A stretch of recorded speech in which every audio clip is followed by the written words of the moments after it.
Imagine this for a moment. It's quite a stark idea. Children, who we usually see as symbols of innocence, maybe hope, sometimes they get drawn right into the conflicts that adults start. It's profoundly unsettling when I think about it, isn't it? Young people, even kids in kindergarten sometimes, caught up in these really complex dynamics of armed conflict. And not just as victims, but in different roles to sort of blur the lines. So today we're doing a deep dive into a really comprehensive report from 2004. It's from an organization called New Profile, an Israeli anti-militarist human rights group. And the report itself is titled Child Recruitment in Israel. That's right. And this report, it really set out to do something vital. It aimed to examine the many and varied ways children were being recruited by Israeli armed forces and also Jewish militias back then. It also shines a light on something deeply concerning: the use of Palestinian children by Israeli forces for military purposes.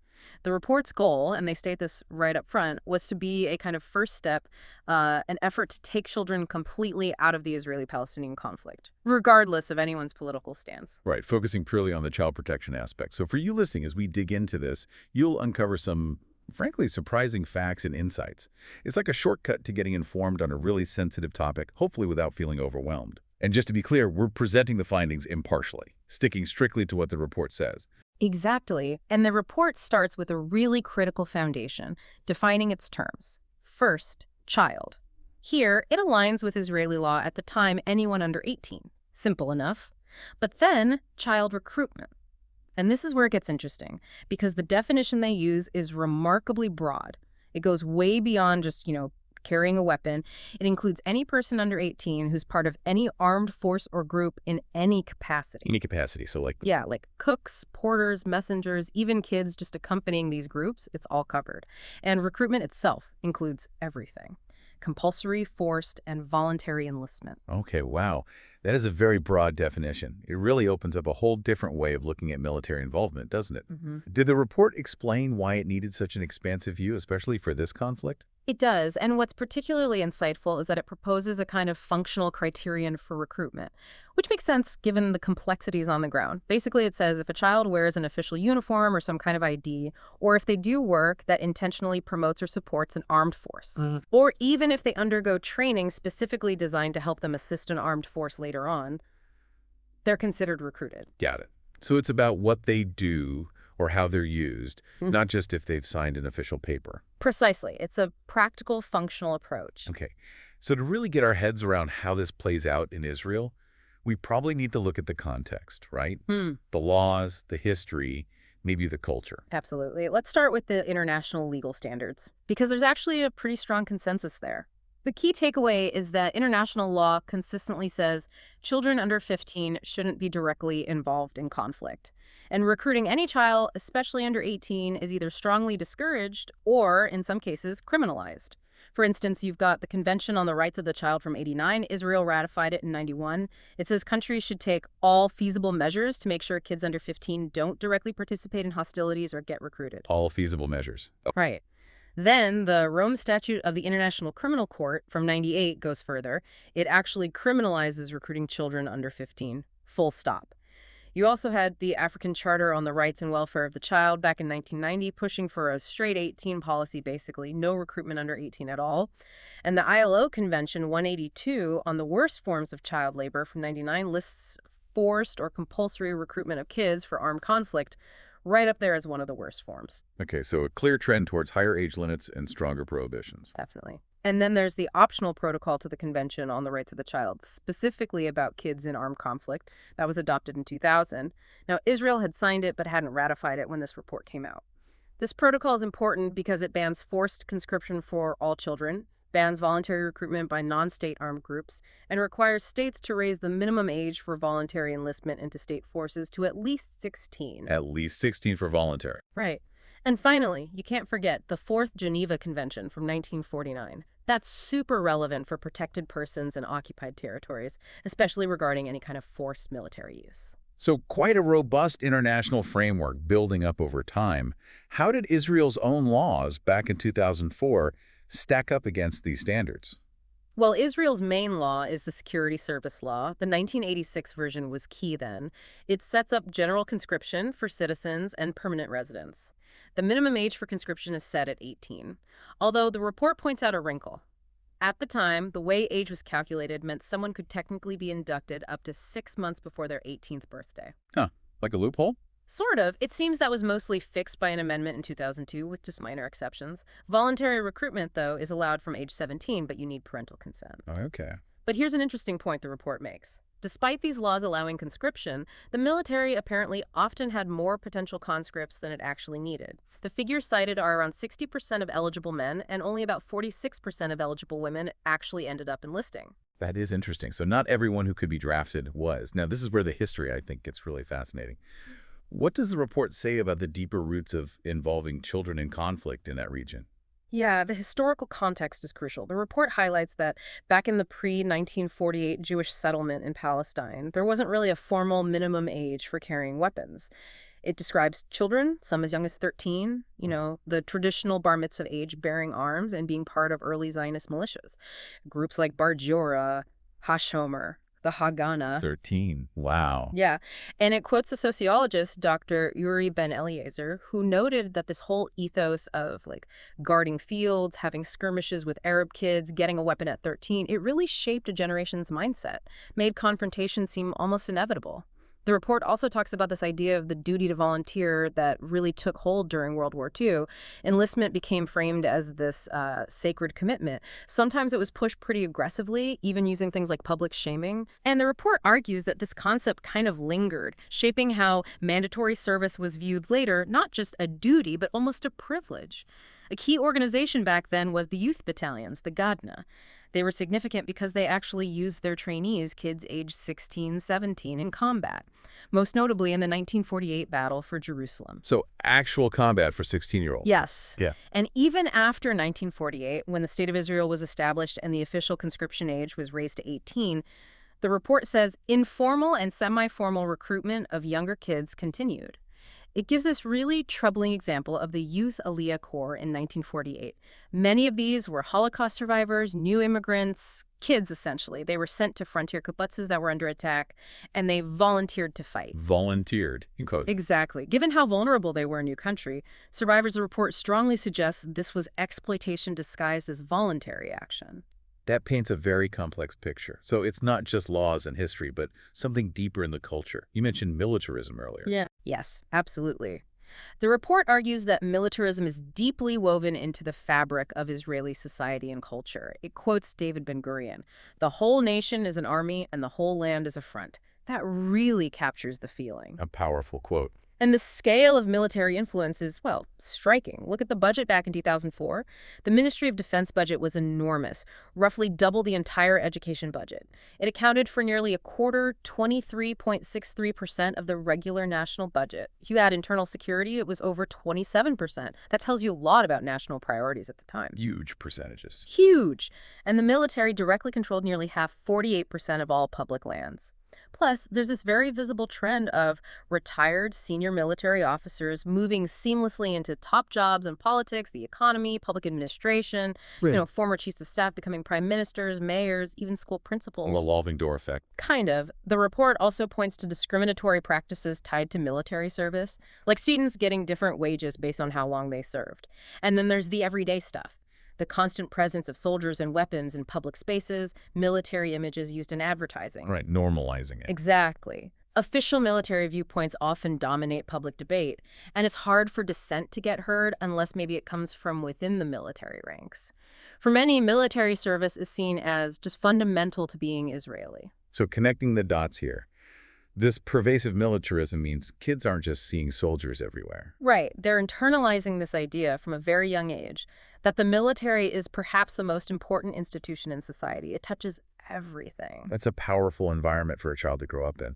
So let's dive into how this cultural backdrop specifically shapes Israeli children, turning them into these soldiers to be, as the report puts it. Well, the report points out a kind of tension. You have international declarations from places like Montevideo, Kathmandu, Amman, all calling for education systems to promote peace and not be militarized.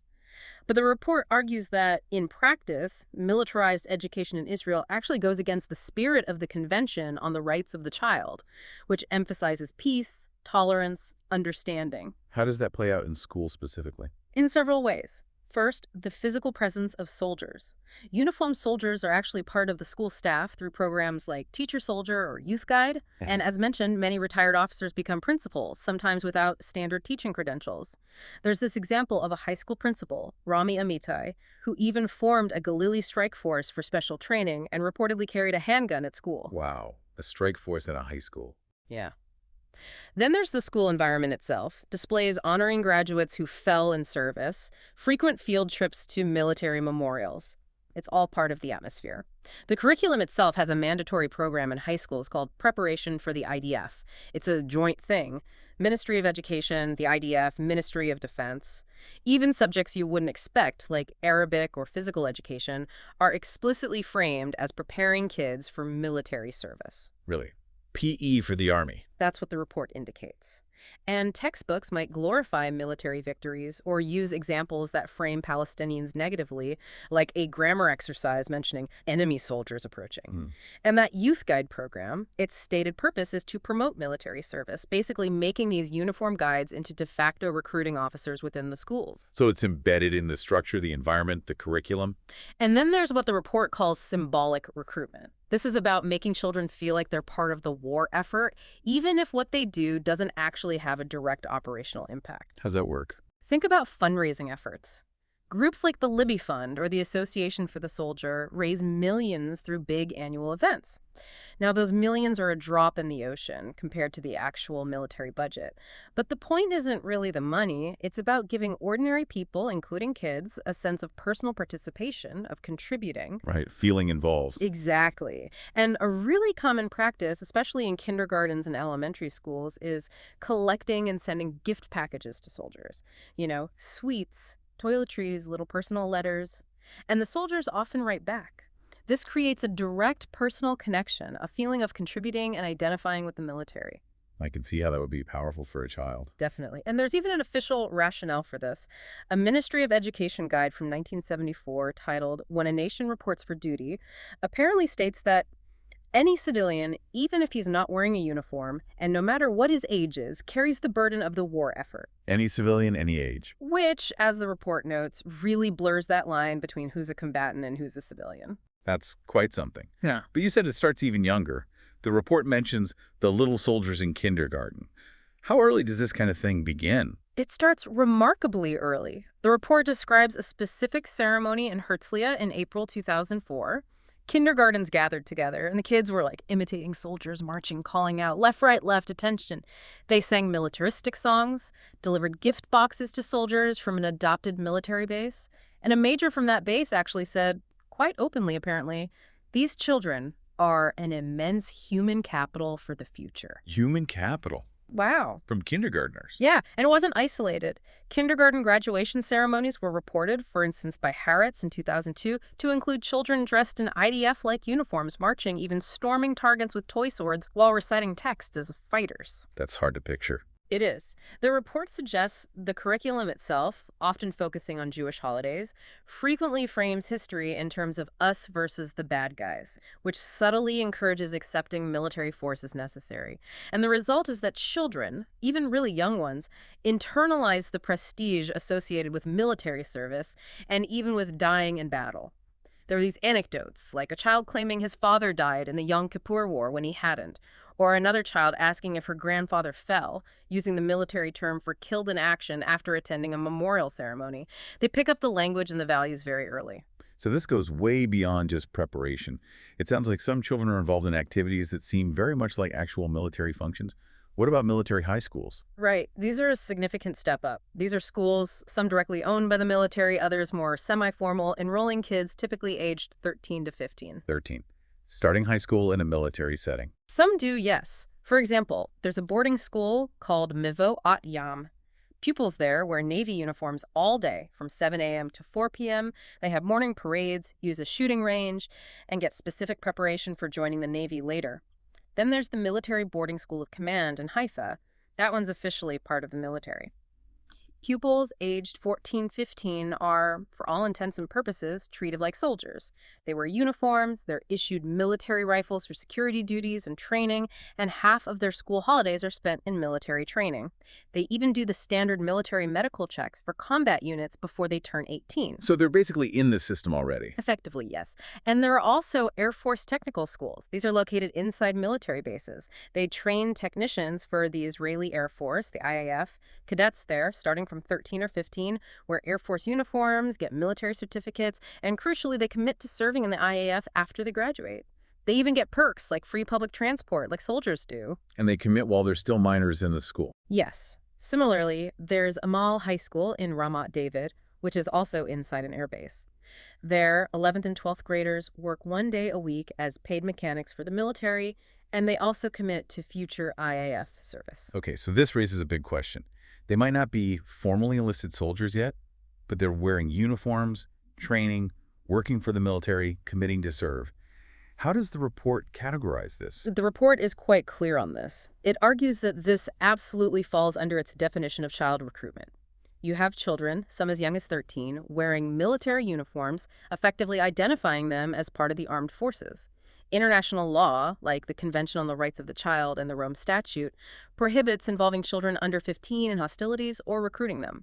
Identifying them with uniforms could arguably put them at risk. Even if it's technically voluntary to attend these schools. Exactly. The report acknowledges it's voluntary, but points out that the prestige of the military plus the financial benefits or career pathways offered act as really strong incentives, especially for some families. All right, so beyond these quite specialized schools, what other forms of military training for children did the report find? A really widespread one, mandatory for most Jewish Israeli high schools at the time, was the Youth Battalion's Training Week, or Gadna Week, as it's often called.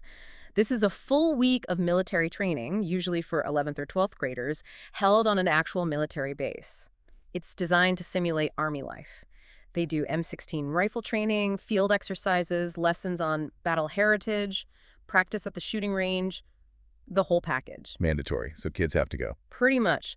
The report cites a student, Daphna, 16 and a half, who said it was presented as a school duty. You couldn't opt out unless you had a medical reason. And crucially, the kids are told that in a national emergency, they could potentially be recruited early, before 18, which isn't just hypothetical. It draws on that history of the Gadna fighting in 1948. So they're training with real weapons, living like soldiers. Yes, they wear military uniforms almost the entire time they're under military discipline. Students quoted in the report complain about tough conditions, no personal time, strict commanders using punishments like push-ups or threatening to withhold access to the shooting range, which was apparently seen as a kind of reward or trophy. So even though it's part of the education system. The report argues it has all the hallmarks of mandatory military recruitment, which directly contradicts those international declarations about not militarizing education. Okay, and what about training for kids who want to go into specific units?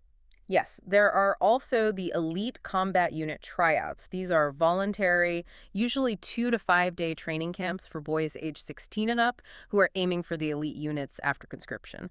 They also wear military uniforms, use real or simulated weapons, and the training is apparently very demanding. Schools often even let students miss classes to attend these tryouts. So training is one thing, but the report also mentioned children performing actual military labor. Not just training, but work. Yes, doing jobs that soldiers would otherwise do. We talked about the Amal School in Ramat David, where older students work 1 day a week as paid mechanics on an airbase. That's direct military labor. Right. But there's another, perhaps more concerning example, the Shikmim Special Education School in Rishon LeZion. Here, the report details how autistic children, around 18 years old, were working 1 day a week at an Army Ordnance Corps base. Autistic children working at an Army base. Yes. About 20 pupils out of 60 at the school, according to the report. They wore Army fatigues and did tasks like sorting uniforms, washing dishes, cleaning vehicles, filing documents, and the initiative came from the Army. That raises a lot of questions, particularly about consent. Exactly. The report directly questions whether these autistic children could give truly free and informed consent to this arrangement. It suggests it might be a form of forced recruitment, given their vulnerabilities and the societal pressure to serve. It also frames it as potentially exploiting a disadvantaged group, using the promise of military service, even this kind of labor, as a pathway to social mobility or acceptance. That's deeply troubling. Yeah. Are there other instances of child labor for the military? Yes, under specific legal provisions, there's the Emergency Labor Service Law from 1967. This law allows the Minister of Labor, during declared emergencies, to basically order civilians aged 15 and a half or older to perform labor service in jobs deemed vital. 15 and a half. Yes, and this isn't just theoretical. The report states that during the 1973 Arab-Israeli War, school children were recruited for this kind of labor service. Another example, in 1990, during the lead-up to the Gulf War, children like a 15-year-old named Sergei Sandler, cited in the report, were sent to military-run centers to distribute gas masks to the population. They were essentially replacing soldiers needed for other tasks. So children as a backup labor force for the military in emergencies. That's certainly how the report interprets these cases. A labor reserve. Okay, this brings us to perhaps the most serious category. Yeah? Direct involvement in hostilities. The report mentions children guarding Jewish settlements. Yes, specifically in the West Bank, in the occupied territories. The report notes these settlements themselves are considered illegal under international law. Within these settlements, children, typically aged 15 to 18, were volunteering for local guarding organizations. 15. Guarding settlements with weapons. Training often started at 15, yes. They learned how to use weapons like carbine rifles, how to patrol, do security work, and they often carried arms while on duty. What drives a 15-year-old to do that? Well, the report emphasizes the immense social pressure within these communities. In some settlements, nearly half the population was under 18.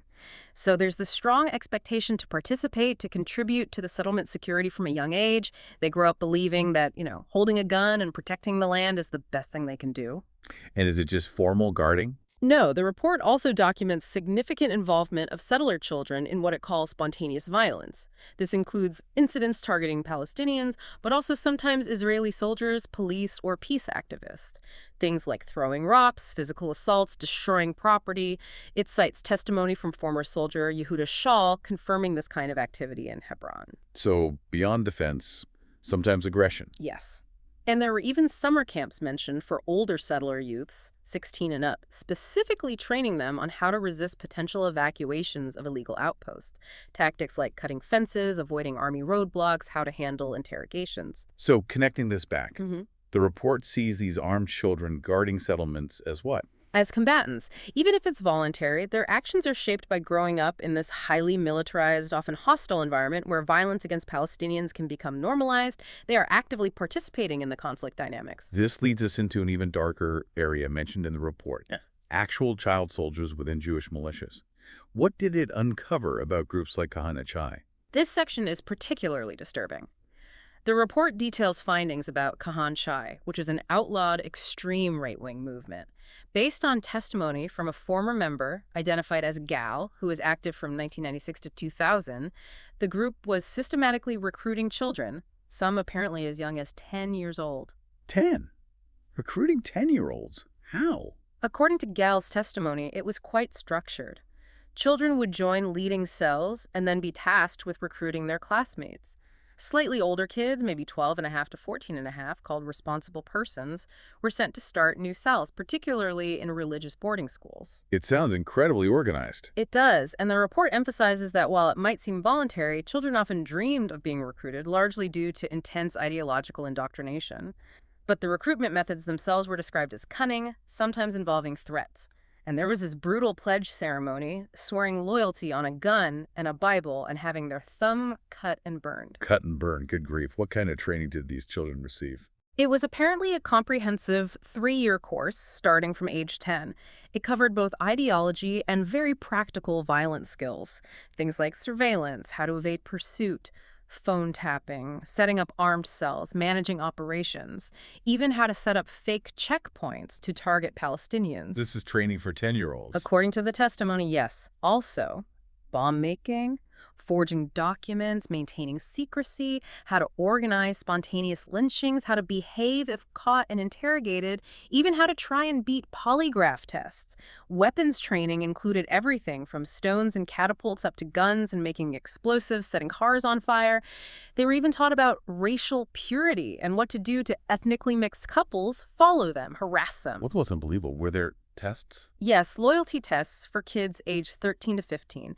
These involved committing illegal acts, stealing, putting laxatives in sweets meant for Palestinian children, setting cars on fire in Arab neighborhoods. Some tests even involved staged kidnappings and mock interrogations of the recruits themselves. And what did these kids actually do for the group? They served as spies, apparently less likely to be suspected by authorities because of their age. They threatened reporters or activists critical of the movement, and they engaged in direct hostilities. Gal's testimony included deeply disturbing accounts, like participating in the kidnapping of Palestinian girls, around 10 girls, held for 3 days just to frighten their families, and taking part in revenge raids into Palestinian villages, setting fires, destroying property, torturing Palestinian children, stoning vehicles. These kinds of actions, the report notes, have been corroborated by human rights groups and former soldiers like Yehuda Shaul. Torturing other children. Yes.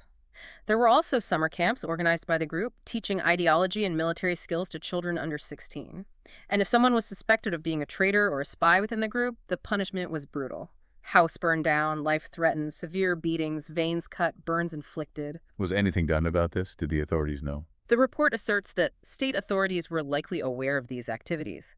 However, it claims there was no serious effort made to stop the recruitment of children by these militias, nor to rehabilitate the children involved. A complete failure of protection, essentially. That's the implication. Finally, the report turns to another critical and, frankly, distressing issue: the use of Palestinian children by Israeli forces themselves for military purposes. Yes, this is a major focus. One aspect is the recruitment of Palestinian children as collaborators or informants by the Israel Security Authority, the ISA. The report cites a survey by DCI Palestine Defense for Children International's Palestine chapter, which found that a staggering 63% of Palestinian children they surveyed who had been detained reported being asked or pressured to collaborate. 63%, that's huge. It is, and the report points to historical precedent, like Israel's use of the South Lebanon Army, SLA militia in Lebanon, which reportedly forcibly recruited Lebanese children, some as young as 12, who were then used as collaborators by the ISA. And how are these children pressured? The report alleges that torture was sometimes used as a recruitment method. It gives the example of a 14-year-old boy named Regid. He was allegedly beaten, tortured, threatened, then offered financial help if he collaborated. Ultimately, the report claims he was recruited through sexual extortion. Other human rights groups are cited, confirming the continued use of torture methods on Palestinian children by Israeli police. Using torture to turn children into informants against their own community. The report highlights this as an extremely heinous crime, especially under the Rome Statute, given the context of occupation and the vulnerability of children. And it wasn't just about information, was it? The report mentioned using children as human shields. Yes, this was described as a disturbing development during the Al-Aqsa Intifada, which was ongoing when the report was written. It provides several examples: soldiers hiding behind a Palestinian man and his 14-year-old son during a gunfight. A 12-year-old forced at gunpoint to open doors for soldiers during a house search, presumably in case of booby traps. A 14-year-old forced to enter houses where militants were suspected to be hiding. Putting children directly in the line of fire. Exactly. And there's a particularly widely documented case from 2004 involving a 13-year-old boy, Mohammed Badwan. He was arrested, reportedly beaten, and then tied to the hood of a border police jeep for about 4 hours. The explicit purpose, according to witnesses and photo evidence, was to deter Palestinians from throwing stones at the jeep. He was being used as a human shield. Tied to a jeep. For hours. Yes. Apparently, a rabbi who tried to intervene was also arrested and beaten. So despite international obligations to protect children. Right. Despite Israel's responsibilities under the Fourth Geneva Convention and UN Security Council resolutions like 1325 to protect children in conflict, the report argues these practices deliberately placed Palestinian children in grave danger for operational advantage. The report's conclusion on this is stark. There's no possible justification for exploiting the children of an occupied people in this way. This has been quite an exploration today.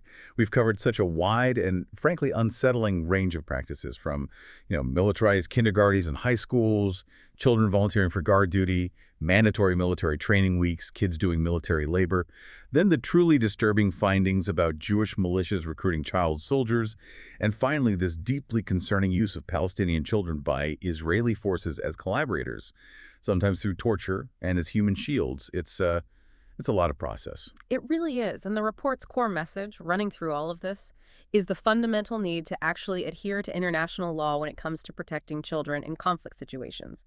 It argues that all these practices, in different ways, endanger children's physical and psychological well-being, and they represent a profound betrayal of society's responsibility to protect its young. So what does this all mean for us listening today?